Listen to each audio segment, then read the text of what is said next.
transición energética justa, democrática y popular. Energía en la base de la transformación energética. 1. Descarbonización. El énfasis debe estar en que la centralidad de nuestro futuro gobierno es alcanzar la descarbonización lo antes posible. Si esto es social, ambiental y económicamente factible al 2025, mejor. A continuación, exponemos los principales desafíos para alcanzar la descarbonización y la forma de abordarlos. No es imposible, pero requiere modificar sustancialmente la posición del Estado en esta materia y volcar sus recursos a lograr la meta de descarbonizar la matriz energética. Propuestas. A. Soberanía energética. Presentaremos un Plan Nacional de Soberanía Energética donde se le dará un fuerte impulso al desarrollo de generación distribuida que cambie el paradigma de modelo energético actual. B. Flexibilidad. Con la alta inserción de tecnologías renovables de generación intermitente y el retiro de las centrales a carbón, se necesitan tecnologías que puedan compensar los cambios bruscos para la correcta operación del sistema. Para el corto plazo, una forma de paliar este déficit sería generar los incentivos para la reconversión tecnológica de las centrales a carbón y el impulso a tecnologías renovables no convencionales que puedan aportar generación fuera de las horas de sol. C. Rol del Estado. Revisión del rol del Estado pudiendo ser un agente para la inserción de nuevas tecnologías entrando a jugar como un actor del mercado, pudiendo ser un habilitador de la incorporación de nuevas tecnologías. En esta misma línea potenciar la investigación, el desarrollo y la experimentación de nuevas tecnologías en el mercado eléctrico. De desarrollo transmisión, primero. Robustecer la infraestructura de transmisión eléctrica actual. Segundo. Acelerar los plazos administrativos y regulatorios del proceso en las obras de transmisión, siempre cuidando contar con la debida participación de la ciudadanía en los mismos. Tercero. Acelerar la construcción y ejecución de la línea de corriente continua Quimalo-Aguirre que aproveche el recurso solar de la zona norte del país. Almacenamiento, primero. Una óptima localización en la instalación de distintas tecnologías de almacenamiento de energía puede ayudar a reducir los costos de desarrollo de redes de transmisión y distribución aplazando algunas de las inversiones necesarias. Impulsaremos el desarrollo de estos proyectos que favorezcan al proceso de descarbonización. 2. Eficiencia energética y recambio energético residencial. En el sector residencial, el mayor consumo energético es por la calefacción, por tanto, en nuestras viviendas se consumen grandes cantidades de leña, gas, electricidad, parafina, etc., lo que implica grandes costos para las familias, sobre todo en el sector centro y sur de Chile, donde además existe el grave problema medioambiental de la contaminación atmosférica. Por otro lado, tenemos un grave problema de acceso de nuestra población al agua caliente sanitaria. En tiempos de crisis climática, urge mirar la política energética ubicando la ciudadanía en el centro. Contribuir a superar la pobreza energética significa favorecer desde el Estado un vivir digno y adecuado para todas, todos y todas. Proponemos educación en cuanto al uso responsable de la energía, potenciando desde la educación básica los conceptos sobre la crisis climática y el uso responsable de los recursos. Aportar a mejorar el confort térmico de las viviendas y disminuir el costo de calefacción para las familias, a través del programa de aislación térmica, Abriguemos Chile, que funcionará de manera descentralizada, aplicando criterio de universalidad y crisis climática, llegando a aislar térmicamente un total de 33.000 viviendas en 22 comunas del país. Aportando a una reactivación verde post-pandemia. A corto plazo, plan regulatorio de la leña como combustible, para mejorar la calidad del aire de nuestras comunidades. Asegurando acceso a leña seca, producida de manera sustentable, y a precio justo. Incentivos desde Corfo-AIDE y para uso eficiente y sostenible de la biomasa. A su vez, la legislación sobre esta materia debe considerar la definición de leña y regular su uso desde una mirada de equidad social, conversión productiva y transición justa hacia un nuevo modelo de desarrollo. Creación de un centro de investigación y fomento a la eficiencia energética, tanto para los hogares como en la industria, buscando fomentar la investigación, innovación y el desarrollo con miras a ser un país exportador de tecnologías. Impulsar el acceso al agua caliente sanitaria con energías renovables en las viviendas que aún carezcan de ella. Potenciar soluciones tecnológicas colectivas, para agua caliente sanitaria y calefacción, como la energía distrital. Incentivan la inversión pública en planes de ahorro energético y mejora del confort térmico en edificaciones públicas, tales como escuelas o centros de salud, estableciendo rangos de temperatura mínimos y máximos aceptables para el uso de los edificios por parte de sus trabajadores y ciudadanía en general. 3. Tarifas eléctricas. La situación de pandemia global y la crisis económica y social que ésta ha acarreado han golpeado en las finanzas de muchas familias chilenas, exponiendo las distintas problemáticas de nuestro modelo actual. La precariedad laboral y la nula estabilidad financiera ha traído consigo diversas consecuencias. Entre ellas vemos las dificultades por el pago de servicios básicos que se abordó a través de una ley que suspende los cortes por no pago de estos en agosto del año 2020. Al día de hoy, la deuda por no pago de las cuentas de electricidad se encuentra entre los 300 a 400 MUS, correspondiente a más de 700.000 familias morosas. El 31 de diciembre del 2021 se termina el plazo indicado por la ley, dejando mucha incertidumbre de lo que ocurrirá con la deuda y las consecuencias que trae para todos los actores involucrados, pero especialmente para las familias chilenas morosas. Ante esta situación, creemos que todos los actores involucrados en el sector deben realizar los esfuerzos necesarios para abordar este problema tan delicado. Proponemos disminuir valor de la deuda a través de los siguientes mecanismos. Identificar aquellas empresas generadoras sin riesgos de quiebra por el no pago de la deuda para establecer un plan en conjunto privados-Estado para abordar la deuda. Reducir temporalmente los porcentajes de rentabilidad de las empresas distribuidoras y transmisoras. Incorporar parte de la deuda en el cálculo de tarifas que socialice parte de la deuda entre toda la sociedad, estableciendo un tope que evite el incremento irrisorio de la tarifa. Hacer una revisión de las licitaciones a clientes regulados, buscando mecanismo que entreguen flexibilidades a un futuro con incertidumbres en los precios, revisar estructuras que fortalezcan ofertas de bajos precios, revisar los indexadores, buscando aquellos más adecuados. Hacer una revisión a la tarificación por empresa modelo. Si bien esta permitió avanzar en cobertura, está limitando el desarrollo en calidad de servicio equitativo e igualitario para toda la ciudadanía. A nivel internacional se ha migrado a otros mecanismos de tarificación que permiten la incorporación de nuevas tecnologías que mejoren el servicio a los clientes finales. Repactación de la deuda ya disminuida para su pago en 48 meses. 4. Hidrógeno verde como oportunidad única. Vemos en el H2 verde una oportunidad única para transformarnos en proveedores de tecnología y talento humano avanzado, y no quedándonos en ser solo productores de materias primas con bajo valor tecnológico y sobreexplotación de nuestros recursos naturales. El 72% del uso que se prevé para el recurso en la actual Estrategia Nacional de Hidrógeno Verde es para la exportación, principalmente por necesidades de la Comunidad Europea. Potenciar su desarrollo en el país tiene que ser en armonía con las necesidades nacionales y no solo convertirnos en un exportador. Para lograr estos desafíos es importante la generación de alianzas con el sector privado, la academia, el sector público y las comunidades, trabajando de manera coordinada y eliminando las asimetrías de información, entre otras fallas de mercado. Priorizaremos el vínculo entre el medio ambiente y los recursos naturales, la tecnología y la inversión, además de las comunidades locales y la formación educativa, lo cual es una tríada indispensable para construir una sociedad del buen vivir. Propuestas. A. Desarrollo del hidrógeno en inicialmente 3 macrozonas de Chile: macrozona norte, macrozona centro-sur, macrozona extremo-sur. B. Rol central de ENAP o una nueva empresa estatal, creación de la Empresa Nacional de Hidrógeno Verde para el desarrollo del H2 verde en el país. C. Formación de técnicos y profesionales del hidrógeno verde. Se debe hacer un especial esfuerzo en integrar a las mujeres en la formación y capacitación vinculada a la industria del hidrógeno. D. Fomento a la inversión privada con foco en pymes locales. Debemos engrosar las capas medias de las empresas que participarán de este sector, fortalecer y ampliar las cadenas de valor. E. Fomento a la investigación, desarrollo e innovación, y de ahí se dará foco a la política de ciencia, tecnología e innovación para que asuma un rol protagónico en la planificación estratégica nacional del H2 verde. F. Participación temprana de la comunidad en los proyectos, tanto en su evaluación de impacto ambiental como en su vinculación con el desarrollo local. Estableceremos un fuerte vínculo con los planes regionales de ordenamiento territorial, PROT. El desarrollo del sector se dará en el marco del nuevo proceso de descentralización y las políticas de ordenamiento territorial.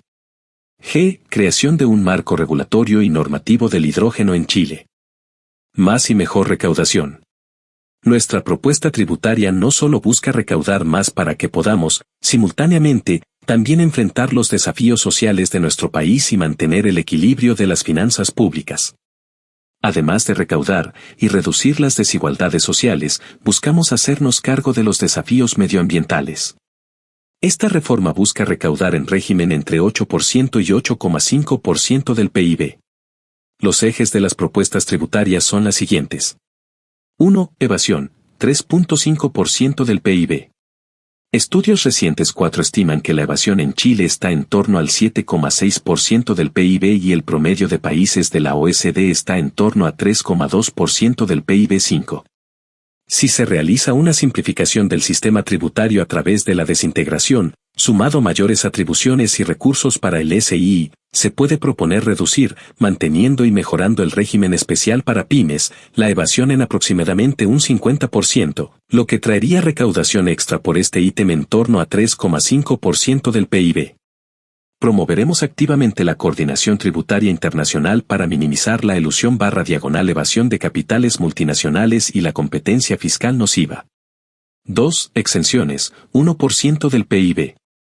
El total de gasto tributario estimado por el SII es 2,86% y se legislará para eliminar exenciones en ganancias de capital, como regla general, y otras tales como exención de IVA a servicio y construcción, régimen renta presunta, reforma al TFL2 que permita aumentar las bases gravables de las contribuciones territoriales, entre otros. 3. Impuesto al patrimonio, súper ricos 2% del PIB. Fortalecer los impuestos patrimoniales en Chile se justifica por la débil capacidad redistributiva de los impuestos a la renta que, además, no permitieron frenar la acumulación desproporcionada de riqueza en el 1% de mayores ingresos, más 270% desde 2010.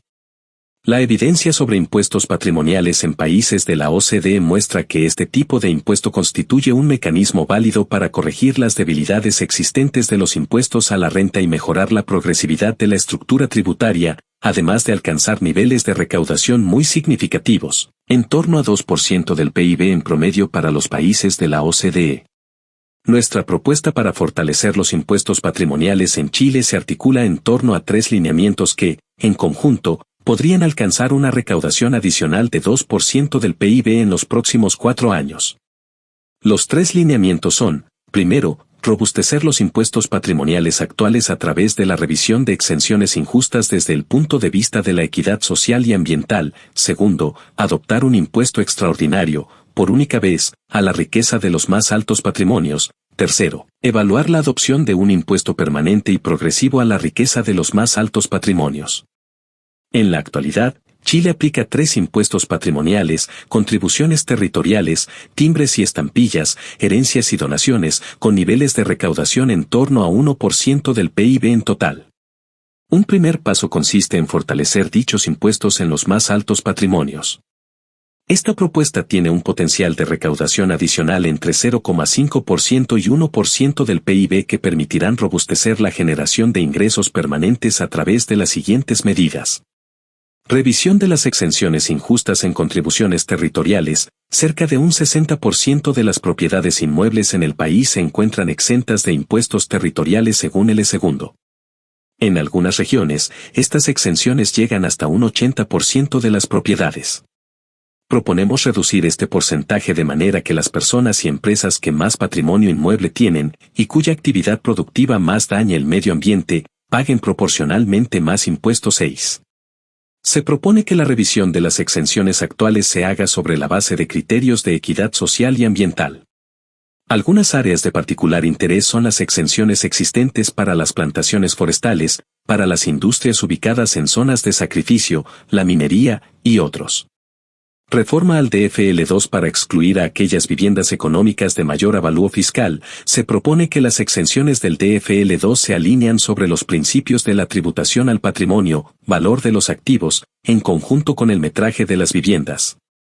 Ello permitiría discriminar a aquellos patrimonios que se encuentran en los más altos estratos de avalúo fiscal. Además, se considera importante limitar el número de viviendas económicas a 2 por contribuyente, incluidas las viviendas adquiridas antes del 2010. Esta reforma al DFL2 permitirá aumentar las bases gravables tanto de las contribuciones territoriales, como de los timbres y estampillas, de los impuestos a las herencias y donaciones, así como de las rentas generadas por el arriendo de las viviendas. 7. Un segundo paso para corregir las debilidades de los tributos a las rentas a través de impuestos patrimoniales consiste en la adopción de un impuesto extraordinario a los más altos patrimonios personales del país. 8. Este impuesto se implementará en el primer año de gobierno e incluirá una tasa plana a los patrimonios de un pequeño número de ricos y superricos, menos del 0,1% de la población adulta. Se gravará su patrimonio neto, es decir, el conjunto de sus activos, bienes muebles e inmuebles, activos financieros, etc., menos sus pasivos. Los parámetros deberán evaluarse debidamente al momento de diseñar el proyecto de ley, pero deberán responder a criterios de justicia tributaria. Respecto de las estimaciones de recaudación, varios trabajos apuntan a una recaudación potencial de entre 1,5% y 2% del PIB. 9. Considerando un nivel de evasión y elusión cercano al 50%, el impuesto extraordinario a los superricos podría generar 1% del PIB de recaudación adicional. Finalmente, y sobre la base de los resultados del impuesto extraordinario a los superricos, se avanzará en el diseño de un impuesto permanente a los patrimonios del 0,1% más rico de manera de generar ingresos permanentes dirigidos al financiamiento de programas sociales. Este impuesto permanente al patrimonio de los superricos considerará una tasa progresiva según los tramos de patrimonio, permitiendo que un 80% de la recaudación esté asumida por los patrimonios superiores a $100 millones americanos. Asumiendo una evasión menor al impuesto extraordinario, debido a la identificación y registro de los contribuyentes, se espera recaudar el equivalente de 1% del PIB a partir del segundo año de gobierno. 4. Royalty minero, 1% del PIB. Se establecerá un royalty por la explotación minera. Este impuesto será ad valorem de los minerales extraídos, valor del mineral. La tasa de este impuesto será progresiva, de modo tal de exigirle un esfuerzo adicional a las grandes mineras y no afectar el desempeño de la pequeña y mediana minería. 5. Revisión de los tramos del impuesto a la renta, 1%, 1.5% del PIB. Se modificarán las tasas del impuesto a la renta para los tramos más altos. Con esto se busca que este segmento de la población realice un esfuerzo adicional para contribuir a los desafíos de corto y largo plazo de nuestro país. 6. Impuestos específico a los combustibles. Avanzar a un impuesto de 7 UTM por metro cúbico para gasolinas y diésel, sin exenciones, hoy es 6 UTM gasolinas, unas 5 UTM diésel, exenciones para industria y transporte. El diseño del impuesto actual no es verde y beneficia a grupos de interés. Como antecedente, automóvil a diésel contamina 4 veces más, pero diésel tiene un impuesto 4 veces más bajo que la gasolina, además que las industrias y empresas de transporte son más contaminantes, pero tienen exenciones donde hay devolución de entre 50% y 100% del impuesto. 7. Otros impuestos verdes. La fiscalidad ecológica consiste en utilizar el sistema fiscal como medio para incentivar cambios de comportamiento que se consideran positivos desde el punto de vista ambiental. Es esencial recordar que su objetivo no es recaudatorio, sino que desincentivar ciertas conductas. Proponemos la implementación de una amplia gama de instrumentos tributarios verdes, entre los que cabe mencionar. A. Corrección del impuesto a las emisiones fijas. Primero, debe aumentarse el precio del CO2 a las cifras mencionadas anteriormente. Asimismo, debe considerar ampliar las actividades gravadas, por ejemplo incluyendo el cambio de uso de suelo, emisiones de residuos, medios de transporte exentos de impuestos, entre otros, ganadería extensiva. El eventual aumento de precios que pueda ocurrir por este aumento puede compensarse a través de un sistema de entrega de transferencias a la población, tal como es el caso del impuesto implementado en British Columbia. Y, segundo, debe corregirse una distorsión relacionada con el sistema eléctrico que ha obligado a empresas generadoras a partir de RNC a pagar parte del impuesto. B. Correcciones del impuesto a vehículos. Se debe aumentar la tasa hasta demostrar tener un efecto real en la adquisición de automóviles nuevos. Asimismo, se debe considerar ampliar el tipo de vehículos motorizados afectos al tributo, ya que hoy grandes vehículos no deben pagarlo. C. Impuesto a productos contaminantes. Debemos considerar implementar tasas específicas para productos especialmente nocivos para los ecosistemas. D. Aumento progresivo de tasas de vuelo. el viaje en avión es tal vez la actividad individual más intensiva en emisión de gases de efecto invernadero que existe. Consideraremos un aumento porcentual en las tasas después de alcanzar un umbral de cierto número de vuelos, el cual crecerá progresivamente. Tasas de no uso de bienes comunes naturales. Proponemos la creación de tasas de no uso de bienes comunes naturales entregados a cualquier título a empresas o personas individuales, con el objeto de propender a una administración más equitativa y menos especulativa de estos.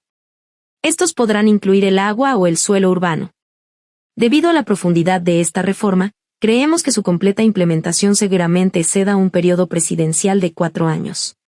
No obstante, para efectos de entregar certezas y evitar nuevas reformas tributarias en futuro cercano, es necesario legislar un paquete tributario inicial y ambicioso, realizando de manera subsecuente las necesarias adecuaciones.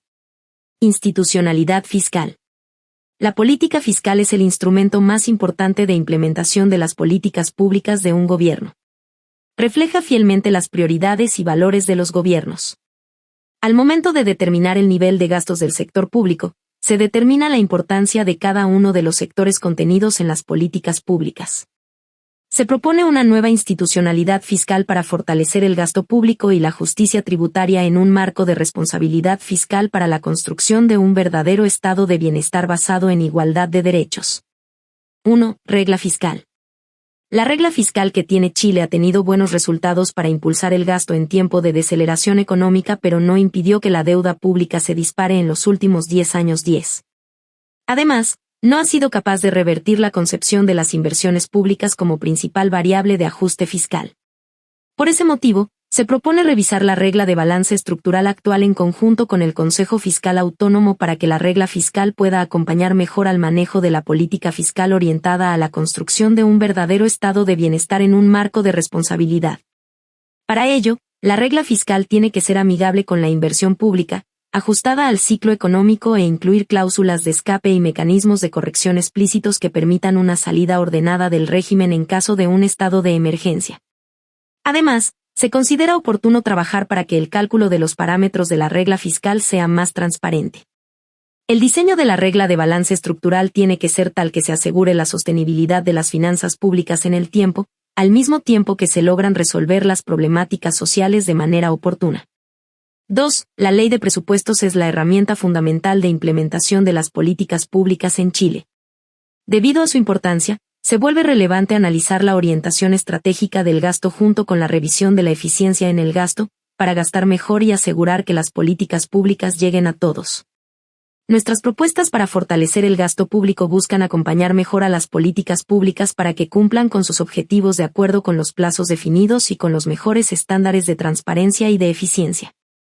Para ello, proponemos reforzar la orientación estratégica del gasto, no solamente hacia el necesario crecimiento económico, sino que también, y en mayor medida, hacia objetivos de desarrollo sostenible e inclusivo. Estos esfuerzos se articulan en torno a 3 pilares. Primero, una nueva clasificación del presupuesto, sobre la base de las prioridades definidas en la Ley Marco de Desarrollo Social Inclusivo y Ambientalmente Sostenible, ver sección sobre planificación. Proponemos la integración de nuevos marcadores del presupuesto a través de objetivos país. Según la Comisión de Gasto Público 2021, estos objetivos país representan un poderoso instrumento para mejorar la legibilidad del presupuesto y, por ende, la transparencia fiscal. Permiten a las distintas partes interesadas identificar con precisión cómo se están asignados los recursos públicos de acuerdo con las prioridades de desarrollo del país. Segundo, monitoreo y evaluación del gasto orientado al desarrollo sostenible, de acuerdo con las recomendaciones de la Comisión de Gasto Público 2021. Proponemos una revisión de los numerosos instrumentos de seguimiento y evaluación del gasto que existen hoy en día para que sean enfocados en los resultados finales y en la relevancia de los indicadores que se definan para los objetivos país. Para ello, es necesario armonizar el monitoreo y evaluación del gasto con los objetivos, metas y resultados contenidos en la Ley Marco de Desarrollo Social Inclusivo y Ambientalmente Sostenible. Tercero, mecanismos de control con enfoque participativo. Se propone fortalecer las atribuciones del Congreso y de otros órganos de auditoría en materia presupuestaria junto con nuevos mecanismos de participación ciudadana, por ejemplo desde el Consejo Económico, Social y Ambiental, ver sección sobre planificación. Esta propuesta debe venir acompañada de una revisión de los procesos de rendición de cuentas del Ejecutivo que incluya la publicación de reportes fiscales que contengan informaciones oportunas y consistentes con los objetivos país definidos en la Ley Marco de Desarrollo Inclusivo y Ambientalmente Sostenible. Estas acciones cuentan con numerosas ventajas para avanzar en mayor transparencia fiscal y democratización de los asuntos fiscales para que se establezcan nuevos canales participativos en el presupuesto. Además, permitirán llevar a cabo una revisión comprensiva del gasto actual con el fin de identificar posibles reasignaciones presupuestarias de acuerdo con nuevas prioridades de desarrollo. La reasignación de gastos, entendida como aquellos espacios de financiamiento que no se encuentran asociados a leyes permanentes y gastos tributarios, se vuelve fundamental para financiar las iniciativas a la espera de la tramitación de una reforma tributaria. Política exterior y comercial.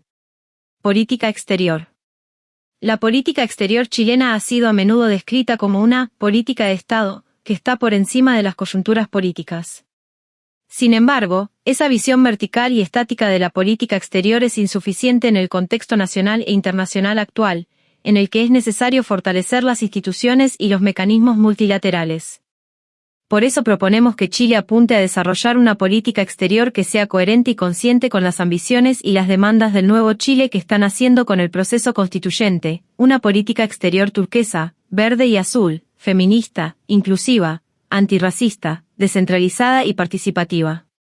Estos principios son la marca de nuestro proyecto político para el nuevo Chile, y a la vez complementarios con los principios que siempre hemos defendido en política exterior: autodeterminación de los pueblos, la solución pacífica de las diferencias entre estados y naciones mediante la mediación multilateral y la no intervención en asuntos internos de otros estados. Programa de MUSH, 2017. 1. Política exterior feminista, inclusiva y antirracista. Una política exterior feminista es una política que potencia y reconoce los aportes que mujeres y hombres pueden realizar en política exterior, enfrentando y dando visibilidad a los desafíos y obstáculos que recaen principalmente en las mujeres, particularmente las personas racializadas, lentes de género y antirracista, para poder tomar decisiones acordes a estas diferencias. De la mano del feminismo aspiramos a una política exterior feminista e inclusiva, con un enfoque transversal de los derechos humanos, capaz de superar la herencia conservadora y patriarcal que ha dominado el discurso y la acción de la política exterior, históricamente dominados por hombres. Esto implica también que el servicio diplomático adopte estrategias para alcanzar la paridad de género y para que refleje la diversidad de la sociedad chilena. Lo anterior va de la mano de un acceso sin barreras ni discriminación al servicio diplomático, para diversificar sensibilidades en la conducción de la política exterior. Proponemos: primero, reformar el servicio diplomático para corregir la subrepresentación de mujeres y de las personas racializadas, garantizando el respeto a criterios de paridad en el proceso de ingreso a la carrera diplomática. Segundo, capacitación con perspectiva de género al personal de servicio diplomático. Tercero, transversalizar el feminismo en todas las agendas, y no solo en las que son consideradas clásicamente ligadas a las mujeres. Adoptar un enfoque de género, antirracista e inclusivo a todas las políticas, acciones o acuerdos internacionales que el Estado de Chile adopte, negocie o participe. Cuarto, fomentar que los espacios donde Chile apoye, sea cooperación financiera u otros recursos, sean paritarios o que al menos estén constituidos por un 40% de mujeres. Quinto, priorizar las agendas multilaterales de mujeres, paz y seguridad, Resolución 1325, el mandato de la Relatora Especial de Naciones Unidas sobre Violencia contra Mujeres y Niñas, así como el Grupo de Trabajo sobre Violencia contra las Mujeres. Sexto, redoblar los esfuerzos hacia el pleno cumplimiento de la Convención Interamericana para prevenir, sancionar y erradicar la violencia contra la mujer, Convención de Belém do Pará, instrumento internacional suscrito y ratificado por Chile. Séptimo, apoyar de manera activa los proyectos y mandatos emanados por organismos internacionales que promueven las agendas feministas y antirracistas, en la región, tales como la Comisión Interamericana de Mujeres, CIM, y ONU Mujeres, así como las organizaciones de la sociedad civil y los movimientos sociales. Octavo, priorizar el Pacto Mundial sobre Migraciones, el Pacto de Marrakech de 2018, que entiende la migración como un fenómeno global y así proponer un nuevo marco de protección garantes de los DDHH de personas refugiadas y migrantes indocumentadas, con un enfoque de cooperación internacional para abordar las migraciones en todas sus dimensiones y su potencial de desarrollo social sostenible para todas y todos. 2. Política exterior turquesa, verde y azul. Una política exterior turquesa es aquella en que se combinan las agendas de lucha contra la crisis climática y ecológica global, componente verde, y de protección y administración del océano, componente azul. Se trata de un enfoque transformador para que Chile se convierta en un referente internacional en la lucha contra la degradación ambiental y para mitigar los impactos negativos y regresivos de la crisis climática. Junto con ello, es una estrategia país de defensa de la biodiversidad y de administración de los bienes comunes globales que se contrapone a la lógica extractivista que ha caracterizado los modelos de desarrollo de los países de nuestra región. Proponemos. Segundo. Firmar y ratificar el Tratado de Escazú. Segundo. Impulsar una plataforma latinoamericana de cooperación e integración ambiental con participación vinculante de gobiernos locales y pueblos originarios.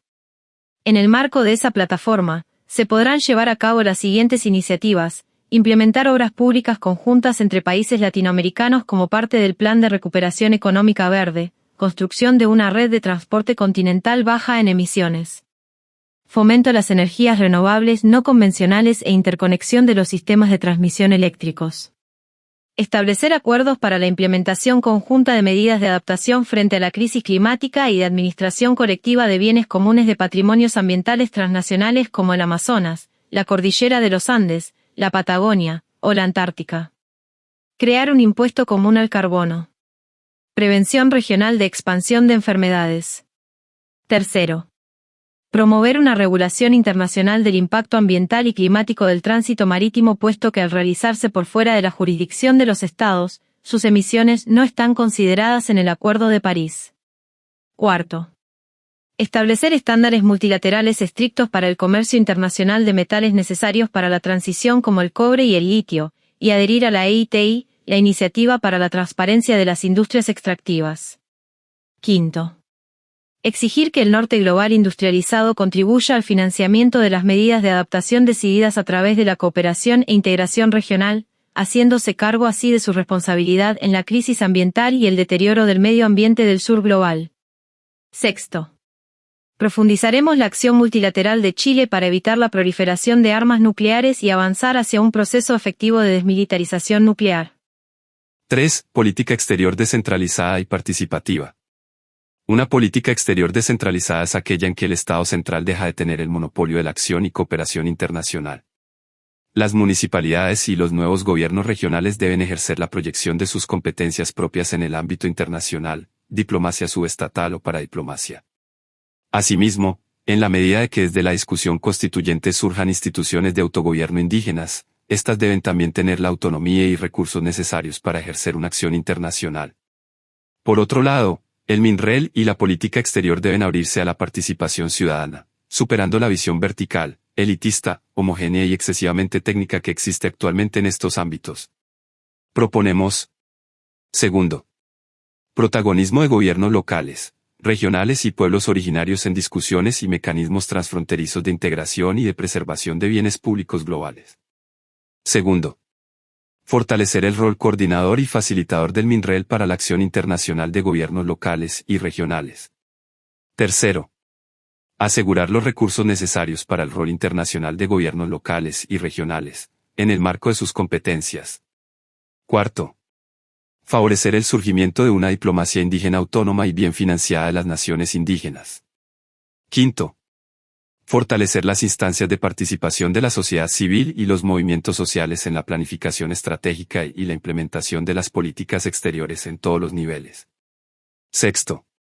Promover la participación y representación activa de personas provenientes de regiones, de los pueblos originarios y de la diversidad en espacios de incidencia política internacional.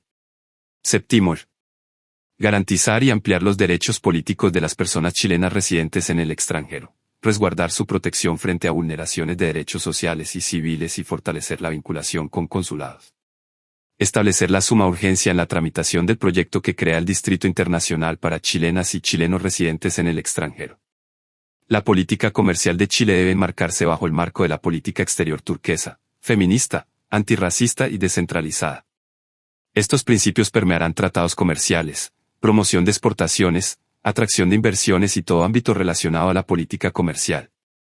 4. Tratados comerciales.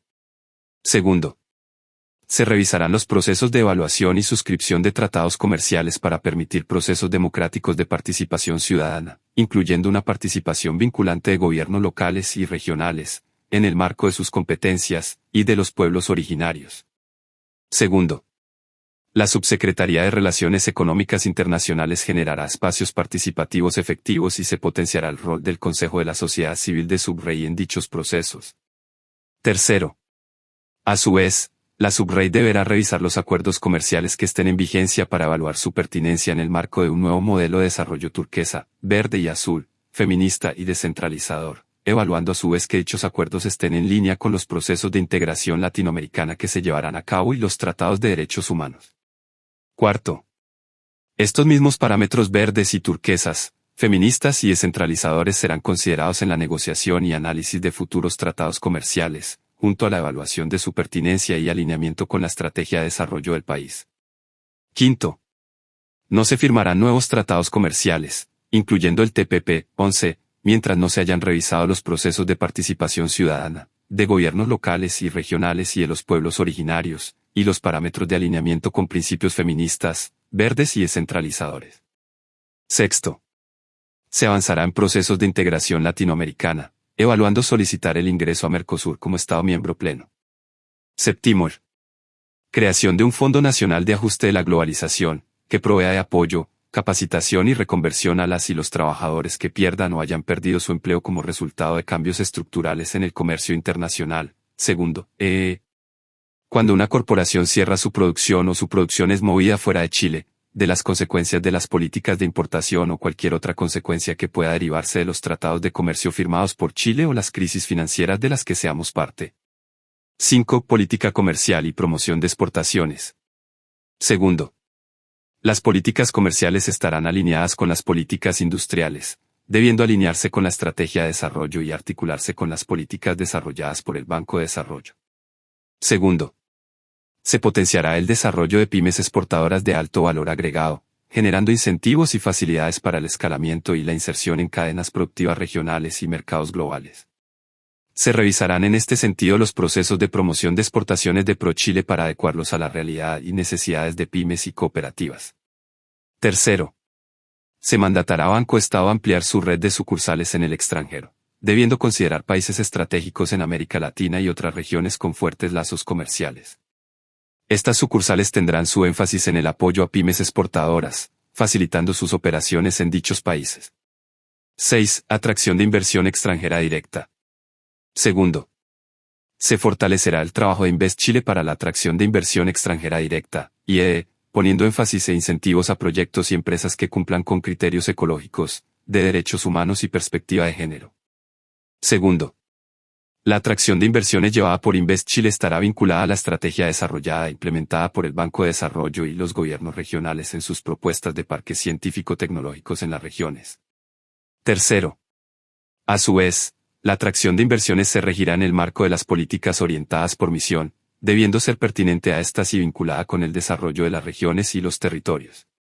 Cuarto, se revisarán los procesos de evaluación y suscripción de tratados de inversión bilateral para permitir procesos democráticos de participación ciudadana, incluyendo una participación vinculante de gobiernos locales y regionales, en el marco de sus competencias, y de los pueblos originarios. Quinto, asimismo, se deberá revisar los tratados de inversión bilaterales vigentes para evaluar su pertinencia en el marco de un nuevo modelo de desarrollo turquesa y de las políticas industriales que Chile soberanamente decida emprender.